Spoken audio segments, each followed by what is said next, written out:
there is a very old religious insistence that pride is a cardinal sin and that humility is the virtue that counters pride. And then you have to ask, well, what does it mean? What does humility mean? And it means something like admission of ignorance.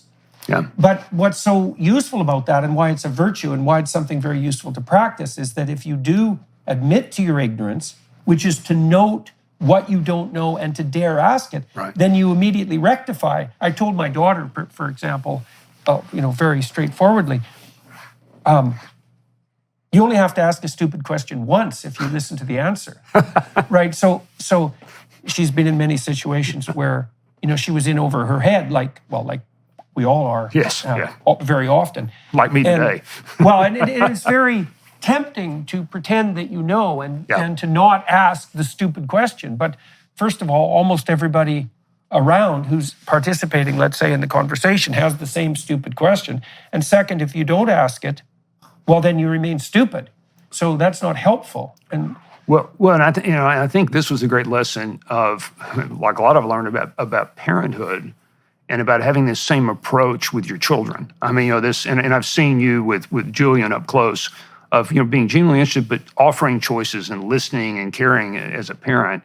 One of the most important things in my life, and that is our two young boys are in Montessori school, Charlie and Sam, and they're about to leave from Montessori to get ready to go to elementary school. So I go to see the very best teacher in the very best middle school in Austin that's teaching our daughter, who's older. And I said, when should we move the boys into regular school? And I'll never forget this gentleman was an African-American. He looked like Abraham Lincoln, tall, stately, he said, as soon as possible. And I said, well, why? And he said, well, once they've had that kind of freedom, they won't want to be chained to a desk for 8 hours a day and talk to them. So you get them in chains young. And I was kind of stunned. And I said, well, I don't blame him. I just blurted that out. And he looked down at the ground for the longest time. And he looked up and he had tears in his eyes. And he shook his head very quietly. And he said, I don't either. So I went home that day and I told Laura, I said, I don't know if we're going to homeschool. I don't know if we're going to start a school. But our boys, the best teacher in this town just told me not to put them in traditional school, so we're going to do something else. Do you know Paul Gaudy? No. Okay, Gaudy, I hope I have his name right. He was Teacher of the Year in New York State a number of years. And he died, unfortunately. I wanted to interview him, but that was never possible. Yeah. He was no admirer of the current education system, let's say. And he wrote a history of the education system, which was extremely interesting.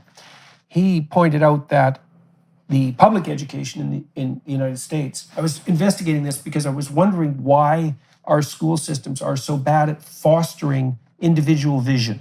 Yes. Because it's such a lack. I thought, why? This is such a lack. There's something going on here. Okay.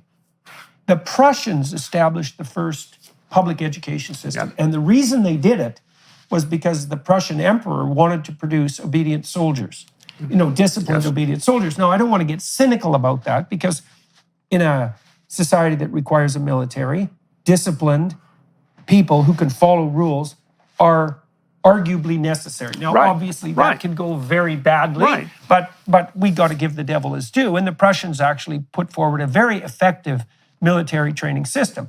Now, that was adopted in the United States in the late 1800s by industrialists, mostly, self-proclaimed fascists. So at that time, of course, it wasn't Mussolini, Hitler, like fascism. It was far the early precursors of that, but they were people who believed that the state and the corporate world could integrate at the highest levels, and there might be some utility in that, which is a very dubious claim, but nonetheless.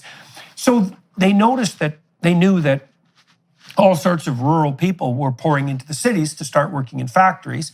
Their kids needed to be cared for while they worked, and then their kids were likely to have factory jobs.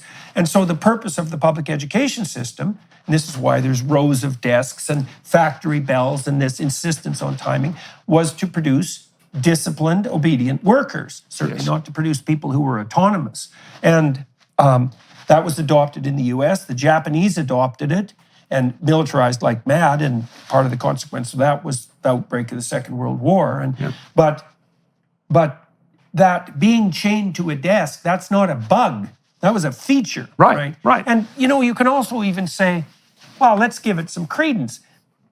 A rural worker, their time schedule is much less stringent than someone who's going to work on a factory. Right, they're on an agrarian farm. Yeah. They're on a farm, yeah. You're much looser in your time sense. And it is the case that industrialization requires clock. Yes. And so you have to give the devil his due. But in a somewhat post-industrial world, which is what we're in now, it's not obvious at all that obedient worker / soldier is the right model for human development.